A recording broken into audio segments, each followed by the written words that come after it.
Tonight's guest is John Fischbach. John is an engineer, long-standing. He's done many records, worked with many artists. I think Stevie Wonder is an artist is often mentioned with John's name. He engineered one of his records, I think won a Grammy for it, and also worked with Carole King and a host of others. Please welcome John Fischbach.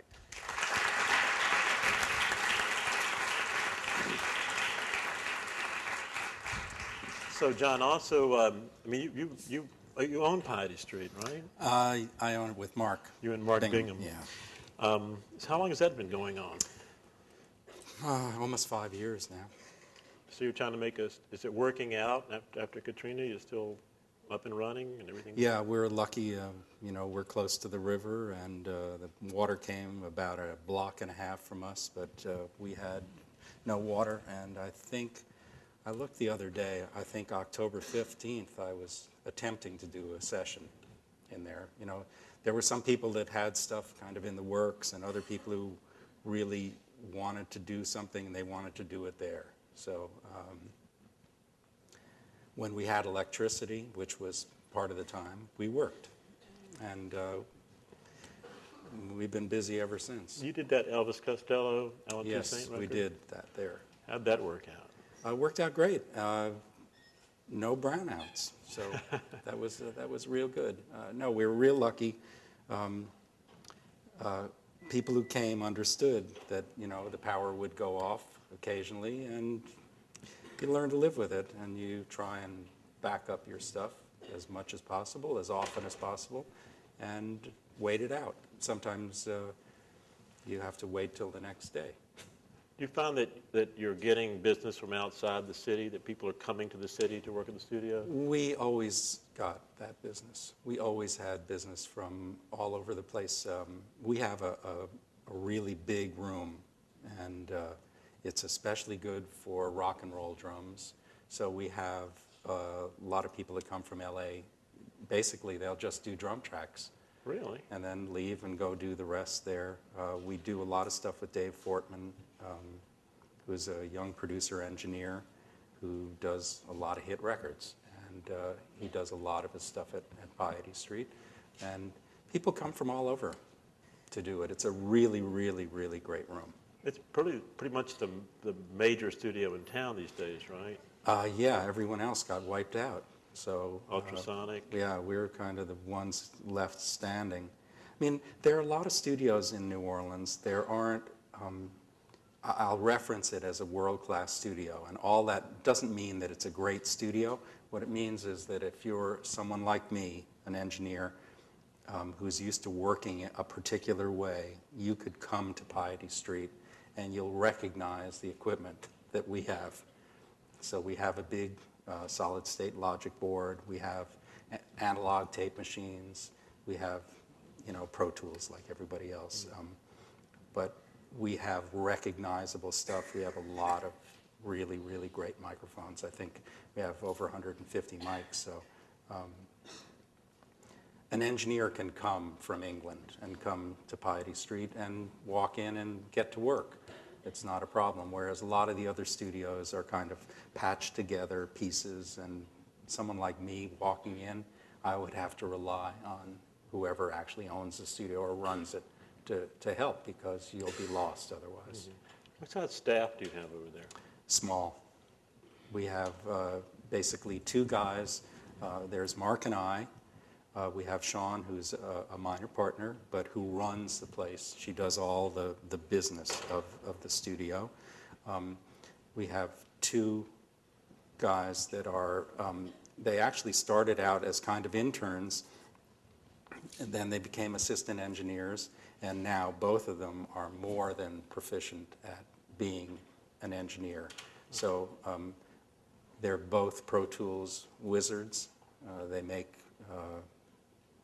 things that can't happen. Things that are, physically impossible, they still make it happen. So that's basically it. And then we have other guys that come in and work there occasionally as engineers. So we have a very, very small staff. Most of the people who come from away, from out of the city, they come and they bring their own engineers anyway. Well, I mean, the studio business is kind of threatened, wouldn't you say, with the advent of Pro Tools in everybody's basement or bedroom? How do you deal with that? What we have to offer is what you can't do in your bedroom. It would be really hard for you to fit, you know, a 60-piece choir and a 35-piece orchestra in your bedroom. Also, you could never get the same drum sound as I could get, probably for two reasons. Number one, the kind of what I would call prosumer equipment is not the same as my equipment. The plugins that you use are not the same as the hardware that I have that it emulates. So there are things that we do have to offer that you could set up a really good studio in your home if you have a lot of money. But, you know, all the claims that are made in the magazines about, you know, you can do the same as, you know, this studio, you can't. You can't. So you feel positive about the future of the recording studio business? Yeah, I think it's much smaller. You know, when I started, which was in 1969, when I first started to actually record stuff and had my first studio, there were only a handful of independent studios, and the rest were the recording company studios, the company studios. So you had, you know, CBS and RCA. You had, those companies had their own studios. Their artists recorded in those studios. In the middle to late 60s, that started to change. The music changed. The business started to change. There were all these young musicians, and they wanted to work with younger people. They didn't want to work with the guy who was doing Frank Sinatra. And so a few of us started to build these studios, and you know, we built a major studio and spent, you know, a lot of money. Had a brilliant partner who built consoles, and boy, we were packed. We were packed with young people who just didn't want to work in a studio owned by their record company. Right. Well, now, you were in this city for 5 years with Plety Street. Where were you before that? I lived in L.A. So you were one of those L.A. engineers that did all the rock and roll records. We did, yeah, I owned a studio, and almost every, I mean, it's hard to believe, but really almost everything we recorded was a hit. I mean, because it was a time Motown was moving out of Detroit, and they opened a studio, a small studio in L.A., but yet we did all the Jackson 5 and all the Miracles and all of those records every day. Then we did the Carole Kings and the Jackson Browns and the James Taylors and the REO Speedwagons. We just, you know, we were real lucky. And obviously Stevie Wonder, we did, you know, that for years. We had a great studio. Again, a great room. That's a really big selling point, is a really great room to record in, where maybe you have leakage, but you could actually do a live record in there, and the leakage sounds good. That's it. Well, great room. Well, how did you get your start as an engineer? Nowadays, everybody goes to Middle Tennessee State or something to be a Pro Tools engineer, but we didn't have that back then. No, we did not. How did you come about it? We had starting cleaning the toilet school, and that's a school I went to. I actually started as a lousy musician. I was a really lousy bass player and an equal lousy singer. But I loved music, and so I had these friends that were doing a lot of music and writing a lot of stuff, and that was Carole King. And there were just a whole bunch of us that were friends. And Carole did a record called The City, and it was with another guy, Danny Korchmar, and her husband-to-be, Charles Larkey, and Jimmy Gordon played drums on it, and it was not a hit. But our friend James Taylor was having a big hit, and so I said to Carole one day, you know, we should go in and you should be a singer-songwriter by yourself. Wow. So... you talked her into that? Yeah. That's incredible. And so we went to Lou Adler, who had been her producer, and all of a sudden he wanted to be a movie producer, and he said, sure, go ahead and do it. So we went in and we did writer, and I was the producer. Really? I was not the engineer. But I soon realized that as a producer, you need to be able to say to the engineer something that he can understand. And I didn't have that vocabulary. And the engineer was a really great engineer called Andrew Berliner. He was a really terrific engineer, did a huge number of Motown hits. And he had just opened the studio and literally just had it open a couple of months. And I came to do Carole King there. And I just stayed there. And I stayed there, you know, for years and years and years. So that's kind of how I got into it. I realized I needed to learn what to say to an engineer that made some kind of sense. More bass? Yeah, something better than more bass or louder. Well, it worked out okay. So tell us about Stevie Wonder and how you got to be involved with that record. When I went to college, I went to the University of Denver, and I was involved in music there. And I lived with a bunch of guys that were really, really incredible musicians. I mean, really incredible musicians. And some of those guys landed up in a band called Lothar and the Hand People. And they were produced by this guy, Bob Margouleff. And so I became friendly with Bob Margouleff, and then he had a partner, Malcolm Cecil. And they were instrumental in bringing the Moog synthesizer into pop music. So they had one that was, it was pretty much, it was the size almost of this curtain. I mean, about that high, but it was huge. It was called Tonto. I mean, it was monstrous. And they landed up being Stevie's engineer. I would go visit them, and I became friends with Stevie. And this was in New York City, and they were working at a studio called Electric Ladyland, where Jimi Hendrix recorded and a lot of other famous people. And eventually they left New York. They all left New York, and they decided they were going to LA. Mm-hmm. And so one day I got a call from Bob Margouleff saying, you know, we're coming, can we book the studio?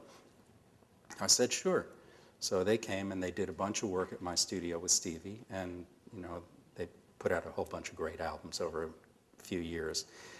Then another studio gave them this really great deal, you know, so my friends left, and they went to another studio. And then a year or so later, one day, I got a call from Stevie, said, do you have time at the studio? And I said, no, not today, but maybe I think we have some tomorrow. He said, can I come and record? And I said, yeah, Bob and Malcolm coming? No, Bob and Malcolm were not coming. Was I available? And I said, sure. I mean, we had been friends by then for years, so that started Songs in the Key of Life, and 2.5 years after that, we actually put the album out. Yeah. So it was a very, in those days, you could spend 2.5 years doing an album and a lot of money and put it out, and obviously he recouped the money the first week, and that was a huge record. That was a huge record, yeah. You know, if you're lucky in your lifetime, you get to do one thing that maybe you leave behind and that people appreciate. And I was very lucky. I was really young, and I got to do it at the beginning. And then when you do that, then you have to accept that a lot of the stuff you're going to do after that is not going to be as good. But it came to you because of that. Came to you because of that. Can you make me sound like, you know, Stevie Wonder? And I would tell him, if you could play or write like him, yes, I could. Well, I was fortunate to work with him too. He's a certified genius, that guy. He is a certified genius. Amazing. So what else? I mean, what other experiences have you had? You worked closely with Carole for a long time. Were you involved with Tapestry at all? No, I did the one before Tapestry, and then I think Lou Adler realized, ooh, this is really good, because he used a series of songs that were from the same period. He used all the same musicians. If you listen to Writer, you'll hear a lot of what was in Tapestry. So yes, no, I did the one before, and lucky me. That was another huge record, Tapestry. What was it, 10 million records or so? It was, I think, the biggest seller up until Thriller. So that's a long run being a, yeah. So nowadays, you see yourself as a producer more than an engineer? You know, I've made so many records that I'm real picky about what I record now. So if Terrence comes to me and says, you know, I have a soundtrack I want to do for a movie, yes, I work with Terrence. I think the difference now is that I'm used to working with really great musicians that don't need all the stuff that Pro Tools brings. All the ability to do all the editing, either, you know, rearranging stuff or correcting somebody's pitch, or, you know, the fact that the guy couldn't really play drums, but, you know, so you have to grid the drums and do all that. I just can't do that. So I'm very picky about who I work with, and so I prefer to work with people that can actually do it by themselves. Do you think that Pro Tools was, and I hear a lot of guys talk about Pro Tools being the death of creative music. Do you feel that? No, absolutely not. I'll give you a good example. I work with a Welsh singer who's becoming real popular. She was just on the Today Show. And because the budget was not that great and we needed strings, we found a guy in England who does unbelievable string arrangements. So we send him Pro Tools projects, and he fills them in. And the beauty is, when I get it back, I can move those phrases all over the place. So for things like that, it's really, really phenomenal to take something and be able to manipulate it that way. I can do things that obviously I could never do on tape, and that's a blessing. We put organ on the wrong master take of a song. Because what I still like to record in analog, sorry, but I do. So I'll record basic tracks in analog onto a Studer, and then when I get ready to mix, I take it and I put it onto Pro Tools. And I still think that sounds better than necessarily putting it right to Pro Tools. So my assistant engineer made a boo-boo, and he took the wrong take of a song, and it was a little bit faster than the real master take.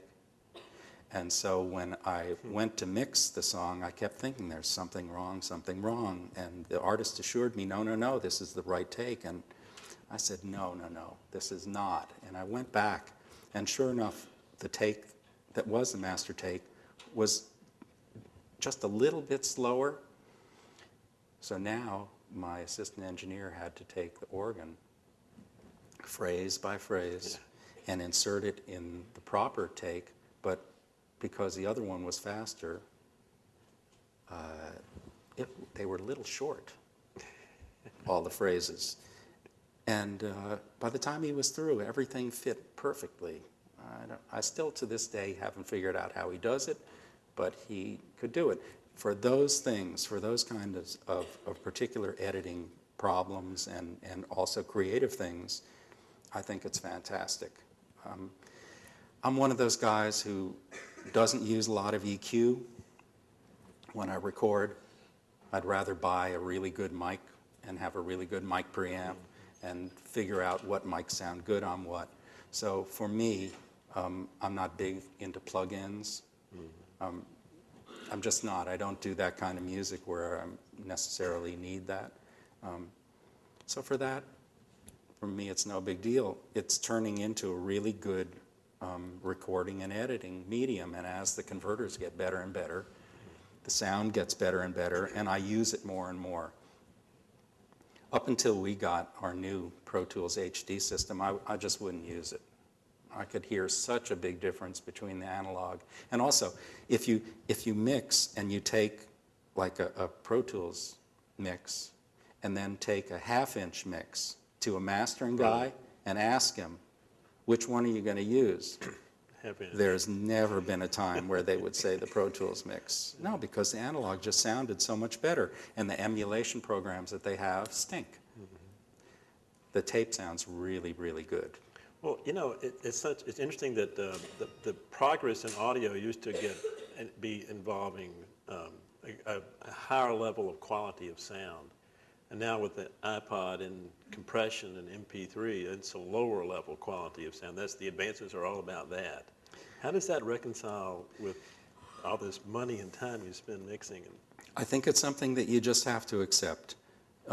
Either you are going to try and do your best to make the most sonically beautiful thing that you can, or the most sonically ugly, whatever it is that you're into, because I know people that really ugly is beautiful. You know, the crappier it is, the dirtier it is, they just love that, and that's great. But they want to keep that, and at a certain point you have to just give it up.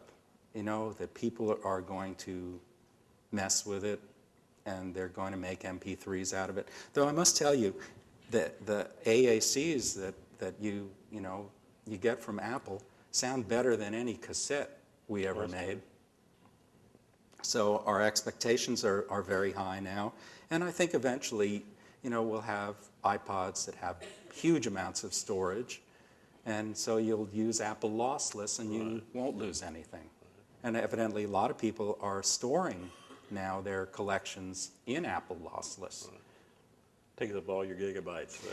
Yeah, I mean, that's another big thing that people should be talking about, is that we are losing a generation's worth of music that isn't going to be around. A good example is digital tape recorders. They were used all over the country in the 80s and into the 90s, and like a Mitsubishi 32 track. Right. Now, if you take one of those old tapes, chances are you put that tape on that's, you know, almost 20 years old, you're going to get two things back. You'll get a time code track, and you'll get the analog editing track. That's right. And the rest of it is gone. It's just gone. There are too many errors, and it won't play back. Same with the Sony machines. All those digital machines have big problems. Leave a hard drive sit for a year and then try and start it up. Sometimes they do, and sometimes they don't. So all the people that have archived all this music onto hard drives, we're losing a lot of it. So as a result, a lot of people now go backwards, and they do take their Pro Tools things and they play it onto analog tape, because we know 20 years, 30 years, 40 years from now, you can retrieve that. Still the most robust storage medium. Yeah. I mean, I did that with digital tape too, and surround sound mixes, and I'd put them on analog multi-track tape just to make sure they lived. Yeah, because you have enough errors, it's gone. It's useless. Try and put a DAT in, and play it. If it doesn't shed off, if the oxide doesn't shed into nothingness, then all you do are get dropouts and errors. Well, this is a problem. It is. It's a big, big problem, and people have not addressed this problem. Well, that's not true. NARIS, the Grammy people, have a producer and engineer wing, and a bunch of really great engineers got together and wrote a paper on how to not only deliver Pro Tools and various DAW projects, but how to archive the stuff. Because everybody's using all these plugins, how do you archive all of that so that if you ever need to bring it back, how do you bring it back? Right. It's a big problem, and it's something that, maybe one of you guys out there will solve that problem. But it is a big problem because, 40, 50 years from now, young guys like you, young girls, are going to want to hear some of that stuff, and it's not going to be available. So it is a problem. That is a big problem right now. Well, are you working on something right now, today?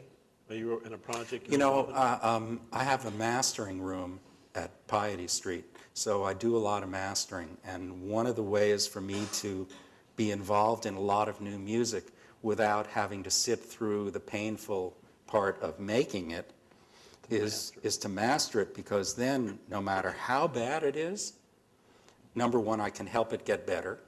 And number two, I'm usually only immersed in it for a day or two instead of weeks or. Well, so define mastering. Mastering is a process of taking your final mixes and make it ready for another medium.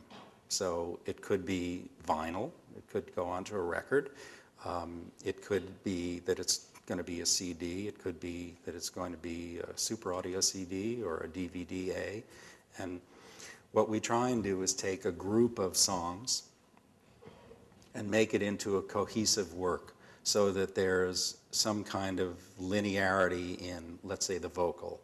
A lot of times I will try and make like the vocal at the same level instead of trying to make every song the same level, and then the vocal might be louder in one song and softer in the next. And so I try and have something cohesive through it. If it's instrumental, it might be, that it's a sax record. I did Rob Wagner yesterday, so we try and have some kind of cohesiveness in his sax throughout, so that one song might really pop and be loud, and the other might be this little tiny ballad, but the sax level maybe will stay similar throughout the whole thing. We use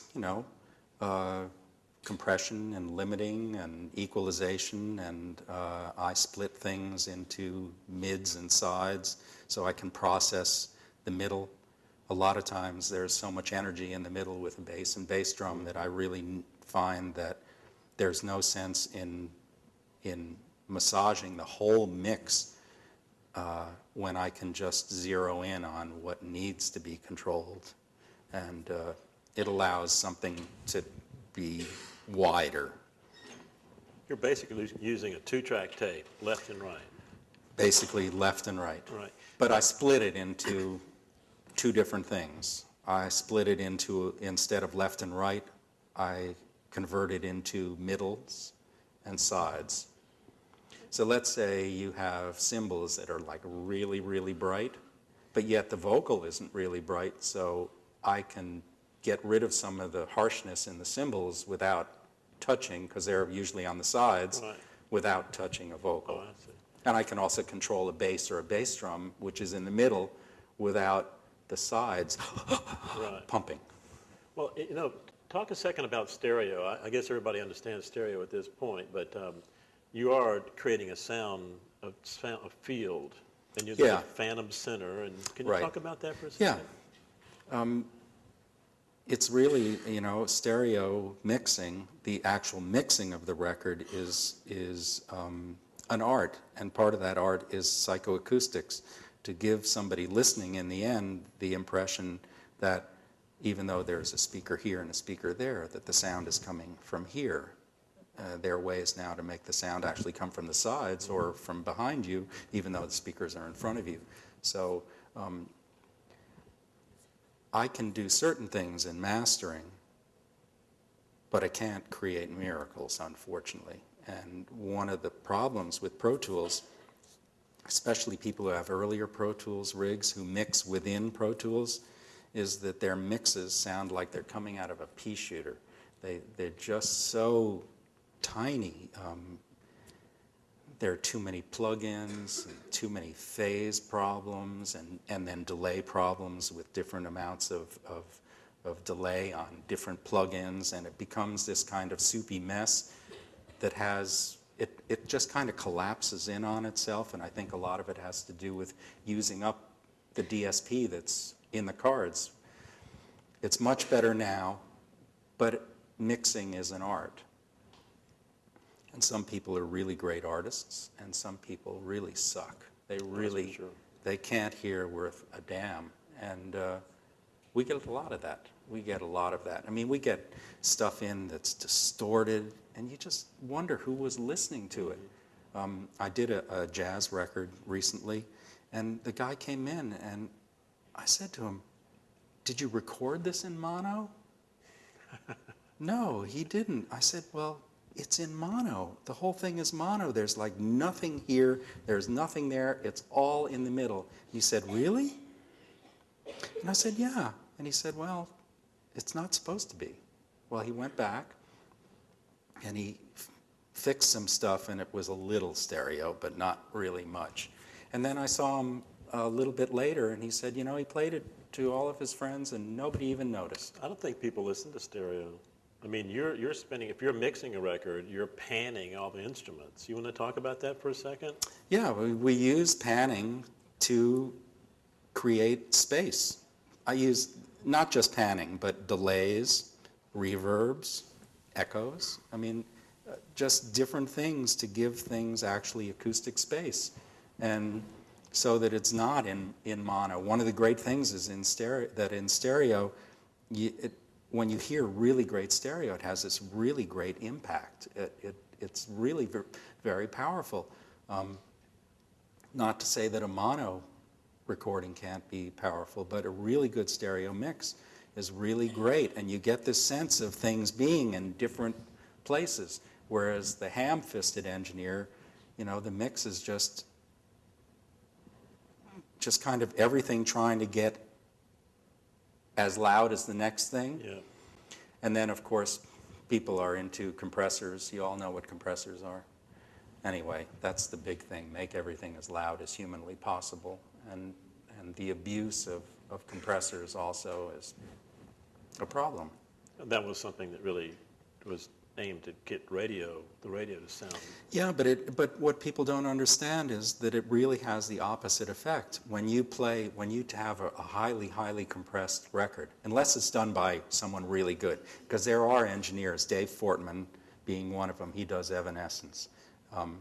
Here's a guy, he does supergroup, he does a lot of really heavy metal, he does, death metal, really great stuff. It's fantastic, because he's fantastic. And when he does it, it still has this great power and great breadth to it, but yet that meter just sits like that. That meter does not move. Interesting. But it sounds like it does. Yeah. It sounds like it has great dynamics. But he's really, really good at what he does. Most people, if it's sitting like that, it sounds like crap. Yeah. I do want to say something about the radio and compression. The thought that if you compress it, you make it really loud, and then it gets on the radio, it's going to be louder than somebody else's, is really a fallacy. The fact of the matter is that they're going to compress it again. So everything comes out at the same volume, but now your work that's already been compressed now is compressed again. So everything is being shoved up, everything in the middle. So it actually becomes smaller sounding than the thing that was left kind of alone and let the radio station compress it. Because, they want to put out the most signal that they can. Mm-hmm. So they compress the hell out of this stuff, as well as limit it. And they do it in multi-bands now. Mm-hmm. I found that the best sounding records are not the records that are compressed to death. The other thing in mastering now, all the mastering engineers are asked that to make it as loud as humanly possible, which is just horrendous. Right. It makes it difficult to even listen to a whole CD that's just so loud. Right. There's never a break. And when you hear like a Johnny Cash, his last album was done by Rick Rubin, who has, a great record company. And Rick Rubin does great stuff, but why does it have to be so loud that it's distorted? It's Johnny Cash, for God's sakes. It's not Megadeth, it's Johnny Cash. There's a place for all this different music. There's a place for all the different techniques, but not everything has to be loud. Yeah. So the art of mixing is taking the instruments and placing them between these two speakers, right? And also in front to back. Yeah. So use that compression, use reverb and echo and just volume, right? Yeah. Isn't it all about volume? Isn't mixing all about volume? No, it really isn't. Because I tell young engineers, before you move a fader up, move the pan pot, move the instrument first to see if it will pop out over here without you doing anything. Or that's what equalizers are for. So if there are too many things in a small band of frequencies, right, get it out of there. Move it, EQ it so it's somewhere else. When you EQ, you're raising frequencies up and down. Or lowering them. I tell young engineers, think lower first before you. It's too easy to keep pushing things up, keep raising things with EQ, when really it's easier to find a way to bring something else down. Mm-hmm. Do you mix and master at low levels? When I started, The monitors I used were twice that size. They were made by George Augsburger, and they were huge. I mean, and they got loud. I mean, really, really loud. You played them loud. And we played and we mixed them loud. Well, you know what? We found that if you mixed really loud and you could still hear the vocal, when it got on the radio, that vocal was going to be loud enough. And then someone invented these little cubes called oratones. Yeah. And so that was cute. These really sucked. They were really horrible. They were really horrible. But if you got a really great mix and it sounded good on an orotone, you know you had a good mix. At my studio in LA, we had also an FM transmitter. Huh. And we could actually transmit mixes into a car at the loading dock. Yeah. And that worked really good too. Yeah.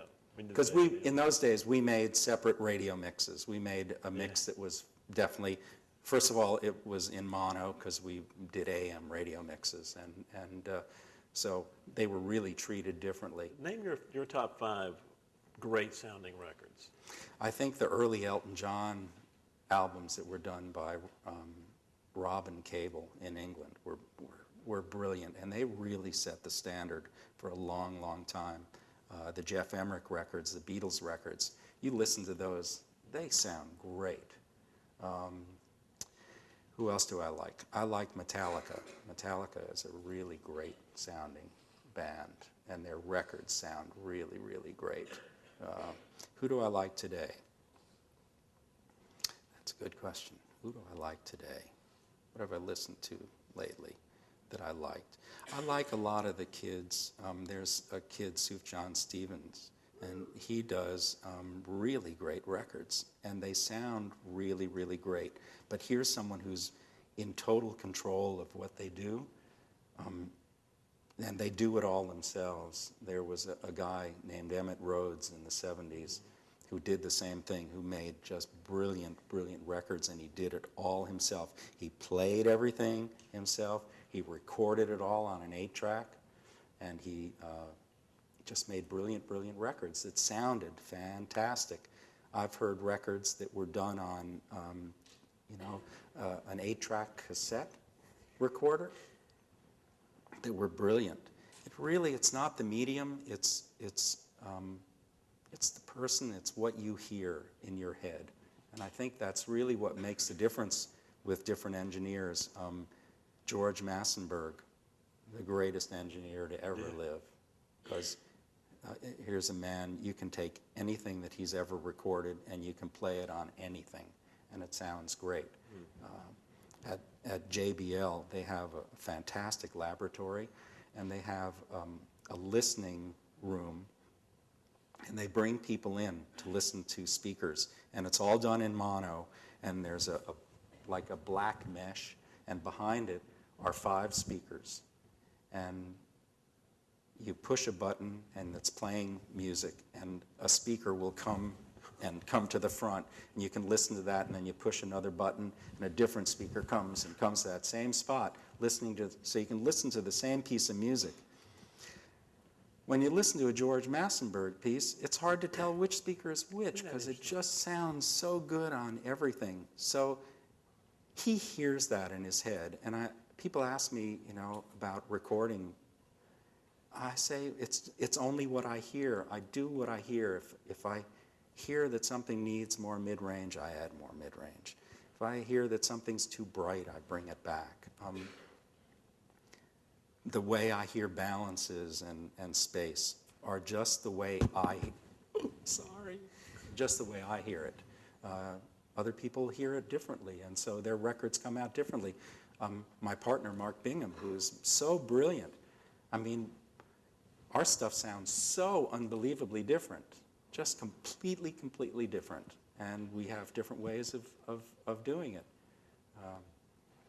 I think you just keep practicing. With time comes a lot of these skills. Would you define yourself as having a particular sound? I mean, what is your best record, and why is it so good? What is my best record? I think they get better as I do them. This Judith Owen album I did just sounds really, really great. It sounds really great. I mean, it's, you know, maybe not your kind of music because it's very kind of jazzy and Celtic at the same time. But she's a brilliant piano player, she's a brilliant songwriter, and she's Welsh, so she sings like an angel. I mean, except she has this ballsy, incredible, a lot of people think she's black, but she's not black, she's Welsh. They just have this kind of chesty, you know. So you like that record? I like that record. So you learn something new every time you mix a record? You make I learn something new every time I walk into that room. Every time there's something new to be learned. I just learned something so interesting doing this album. I've done a lot of albums that have acoustic bass, and I was having trouble on this album fitting the bass in. And I kept adding like mid-range and a little top to see if it would cut through. No, it wouldn't do it. So in frustration, I just took 5,000 cycles and I just cut everything off above that. And lo and behold, the whole thing popped out of the track. Wow. Now that's absolutely counterintuitive to anything I'd ever done before. So yes, I think you learn every time. And the thing is, you have to keep trying. Don't ever let an instrument beat you. You know, if you work long enough at it, you can make it happen. You really can. Do you set up different mics? I mean, by this time you know what sounds good on a cello or what sounds good on a trumpet, right? You don't test out mics. Yeah, I do. You do? I do. Like one day we had 17 microphones on a bass, an acoustic bass. You're one of those, aren't you? Well, because, excuse me, the fallacy is that bass frequencies should be recorded with a larger diaphragm. But what we found out is that's bullshit. That's just absolutely not true. Because with all the, I mean, we used ribbon mics, we used old, you know, condenser mics, beautiful tube mics, very crisp, transparent little condensers, like almost measurement mics. Well, that microphone has like a 1/4 inch diaphragm in there.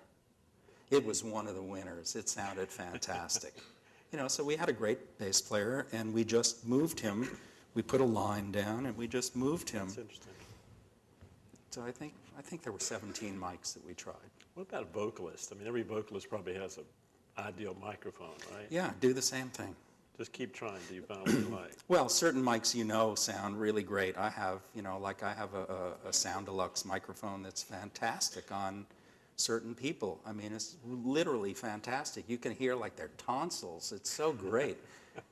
And then there's a combination of that microphone and for years I poo-pooed this cable thing about, you know, really great cables until this really great engineer from LA came in to do Less Than Jake. And he had these big fat microphone cables, and I thought, what a joke. So I asked him about it, and he said, you know, he said, I used to poo-poo cables. He said, but then I tried these, and he said, they just sound really good. So of course I called the company, and I got some, and I was in the middle of doing, they arrived, and I was in the middle of doing a bass overdub, so I was using a regular cable. As soon as that was done, I switched cables, and we started another song. Same bass, same setting, same everything. But the difference in the sound was astounding. Isn't that amazing? Yeah, it's a silver, it's cast silver microphone cables. They sound great. But so many variables. I mean, what kind of monitors? Do you like mix on near field monitors? Yeah, I use PMCs. They're British, and they're powered with these high-end Canadian amplifiers that are built in, and they sound really good to me. Other people like other. I think that's really a taste thing. Right. I think you just find something that you like that you can work with. I found that if I mix on them, that when I take it other places, and I take it especially to the mastering room, I don't have to do anything. Oh. Really, it sounds great right from the beginning. So, and my partner Mark, he flips them on their side, and then he uses, you know, he uses these other British ones, We have, Mackeys. We have Yamaha NS10s, the worst speaker ever made, but Everybody's got them. everybody had them, so you had to learn to use them. You had to. How much time we got left?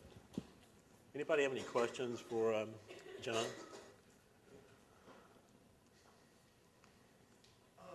You've been around the recording business a long time, and you can go train at a school to be an engineer, but how have you seen guys become producers, and how does anybody crack into that? That's their ambition? First of all, I think you have to understand this is the world's worst business. I think you need to understand that. I mean, it really is. It's a nasty business. So number one, you have to love it. You have to really love it, and you have to say to yourself, you know what? I'm going to do this. This is what I want to do. And I think you go out and you find people to work with. As a producer, what kind of music do you like? Find people that are doing that and see if you can beg your way in and say, I have some good ideas. Most bands need a producer. Most bands need that. If it's just to keep them on track and not do a lot, I think great producers really bring out what's great in an artist. And then there are great producers who actually are the artist. I think Daniel Lanois is the best example of that. Throughout his career, the records that he has made, no matter who it's been with, whether it's Bob Dylan or whether, it doesn't matter, or the Neville Brothers, it's really a Daniel Lanois album. He uses the artist just as an instrument or a color or whatever, but they really are his albums. And how do you break in? Today? Oh my God. I wish I had an answer for you. To be even an engineer, when I started, there were so few independent engineers that really, people didn't have much choice but to come to you. They could go to a company, their regular company studio, or they could come to us. Now, everybody's an engineer. Everybody. And a producer, yes, because you can do it in your bedroom. So I think the people who I know who have made it have been talented, number one, have been very driven, and have been lucky as hell. That's the answer, because there are so many people out there that are really talented, you're right, I've been doing this a long time, and I've heard some fantastic artists that you will never, ever hear, and only because they just weren't very lucky. The studio system is still very much an apprentice system, right? No, now we get kids that come out of these colleges, and sometimes it's great, sometimes it's a problem. Sometimes what they've been taught is not great. We see it because they come out and, first of all, they've never really approached a microphone before. It's all been stuff in the digital world.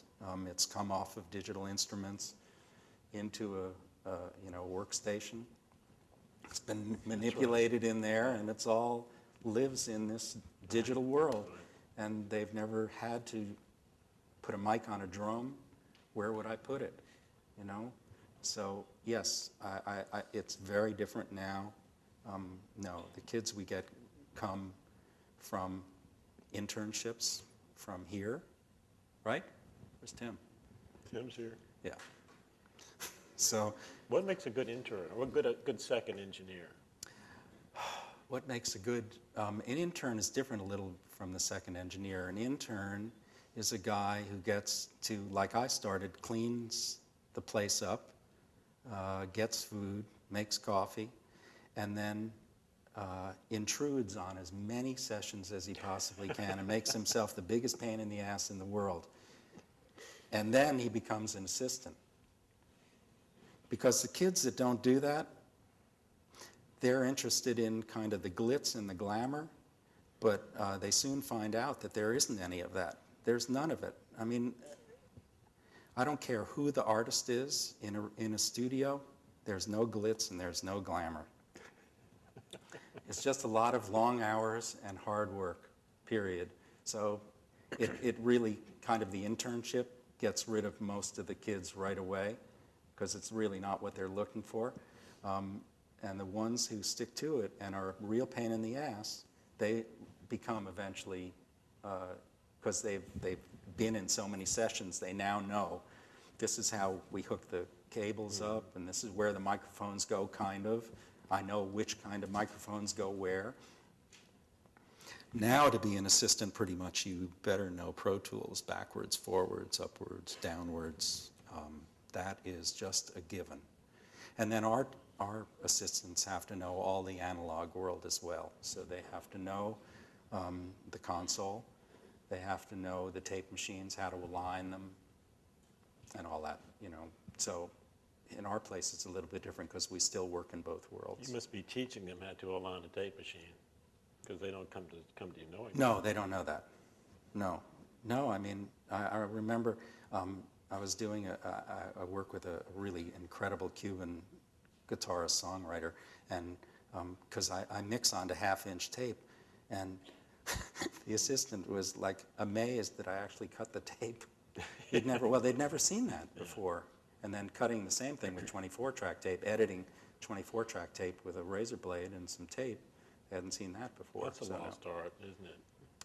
Yeah, there's no need to do it anymore because really it's much better now in Pro Tools. I mean, that's what's so great about Pro Tools. The edits that I would have loved to have made before and just couldn't because a cymbal, well, that's not true. You know, there might be an edit where you need to edit on a particular drum hit, but a cymbal hangs over that, but the cymbal isn't on the other side of the edit. You know, so it kind of, that's not really good. No. So we learned to do these horrendous edits. They called them window pane edits. And instead of just cutting a piece of tape diagonally like this, we would mark on the heads where that track was, and then you'd take it off and you'd put it on a piece of cardboard, and you'd take your razor blade and you would cut it like that, just so that the cymbal would go over long enough, and then you would have to do that on the other side, and then you'd put that together with tape. You run it over the heads a few times, and sometimes it actually worked. So now we don't need to do that. No. Now it's a lot easier. Pro Tools did solve that problem. It sure did, thank God. Any other questions for John? Come on, engineering. How much of being an engineer and a producer is getting a good sound out of the equipment, and how much of it is making the musicians feel good so they can make a good sound of themselves? I would say that it's 90% the musicians and 10% the rest of it. You know, the fact of the matter is now, there are all these vintage mics out there, you know, old Neumann and Telefunken microphones, but you can buy incredible microphones now. You can buy incredible mic preamps. I mean, the really good ones are a little expensive, but you have a couple of those, you're set. You're really set, because with those you can do anything. So that part is really technically pretty good. Most of the time, people make the mistake of using too much EQ, too much compression, too much of this, and they actually mess up what they had in the beginning. But really, the performance is everything, and whether the performance comes from the producer, who is going to be like the arranger, or whether it's coming from the musician. I mean, obviously, we live in a kind of different world now where a lot of the music that you listen to is, I'd call it manufactured. It's really a production team doing everything, and then a singer comes in. I mean, because you don't really think Jessica Simpson is like, you know, a great artist. You know, so she has a great team. There is one rarity, Christina Aguilera, who can actually sing and can actually write a song. But she's really an aberration. Most of them have a big production team. They do all the work, and the singer comes in and becomes really famous. It's great. It's great. That used to not exist. It used to be a little bit different. Records are very much illusions, like movies, wouldn't you say? Absolutely. There are two realities. There's a recorded reality and a live reality. And bands that you have heard that are live sometimes make really crappy albums. And then there are ones that make really, really great albums, but if you've ever heard them live, are just horrible. And then there are some bands that are actually great doing both things. Recording, the whole thing is really an art. There's all this technology involved, but it really is an art. And there are some really great artists out there, great production teams. You know, whatever you think of modern music, there are some great production teams out there that make just phenomenal records. You still listen to music for fun? It depends on how long I've been in the studio that day. Sometimes if you've been mixing for 10 or 12 hours, really the last thing you want to hear is music. So I don't, but yes, I listen to music. You know, I page through Audio Lunchbox and places like that to listen to, you know, what's going on. A lot of what I listen to is the sounds, not so much, because you know, a lot of the songs are not made for me, they're made for you. Just as when I was your age, the music that was coming out was really not made for my parents. It was really made for me. And so I listen to something maybe differently than you do, because I really listen to what it sounds like, what, you know, how they've used the sound. It's not always something I like, but it's something that I'm interested in, really interested in. I want to know, you know, what they did. And I was always interested. The first time I heard Elton John, and the drums were unbelievable. And for years I tried to figure out how he did that, how he got this drum sound. And then I got to record the same drummer. And the guy came in, he took all the heads off the drums, he put new heads on the drums, he sat there and he tuned them all.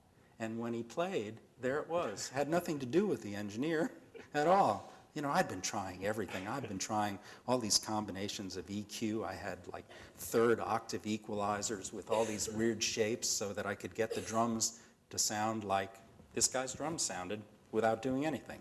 So I guess that's what makes it interesting. That's what will keep you in this business for that long, is that kind of interest, that you're interested in music or the business part, or you're interested in the sound and the making of the records. If you're not desperately interested in doing it, then you're probably in the wrong business. And the days where it's good, it's so gloriously good that you just have to want to get on your knees and thank God that you got to do this. Sometimes it is that good. With Stevie, he would play. You know, we did long sessions. I mean, really, sometimes 48 hours at a time. And at the end of the session, he would sit down at a piano like this, and he would play, and it'd be like request hour, and he'd play. Man, I mean, you know, that's worth everything that you've gone through, because, like I say, it's a really lousy business. Except when it's not. Except when it's so unbelievably good. Well, thanks very much for talking to us tonight. You're quite welcome. John Fischbach.